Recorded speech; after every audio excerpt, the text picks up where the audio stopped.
আসসালামু আলাইকুম আরহামাতুল্লাহি ওয়াবারাকাতুহু। সম্মানিত দর্শক শ্রোতা মণ্ডলী, পবিত্র কোরআনুল কারীম তেলাওয়াত করা, পাঠ করা, বোঝা এবং অনুধাবন করা এ সম্পর্কে আজকে আপনাদের সামনে আলোচনা করব। পবিত্র মাহে রমাদানের সঙ্গে পবিত্র কোরআনুল কারীমের অত্যন্ত সুগভীর রয়েছে। কেন? আল্লাহ রাব্বুল আলামিন পবিত্র কালামে হাকিমে বলেছেন সূরাতুল বাকারায়, শাহরু রমাদান আল্লাযী উনজিলা ফীহিল কুরআন। এই রমজান মাসেই মহান আল্লাহ রাব্বুল আলামিন কোরআন নাজিল করেছেন। অতএব রমাদান মাস যখন আমাদের সামনে আসে, তখন আমরা রমাদান মাসকে ইজ্জত করে, কদর করে, পবিত্র মাহে রমাদানের অসংখ্য অগণিত ফজিলত, 11টি মাসের মধ্যে উত্তম এই মাস মাহে রমাদান মাস, রহমতের মাস, বরকতের মাস, নাজাতের মাস।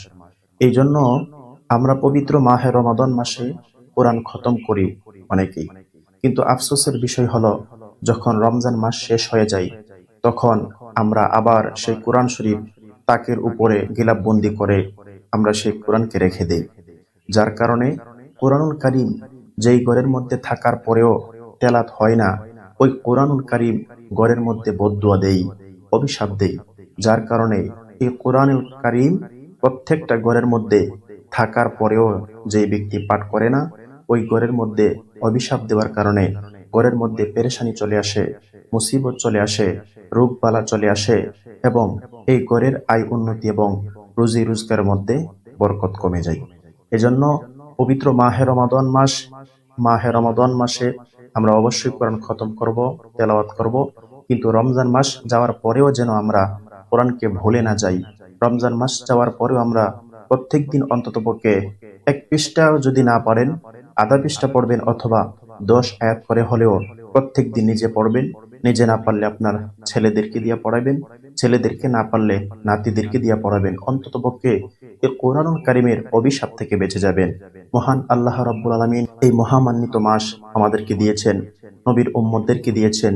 এই উম্মতি মুহাম্মদী মাহে রমাদান মাসকে আমরা কোরআনুল কারীমকে আঁকড়ে ধরি এবং অনেকেই কোরআনুল কারীম তেলাওয়াত করেছেন এবং খতম করতেছে।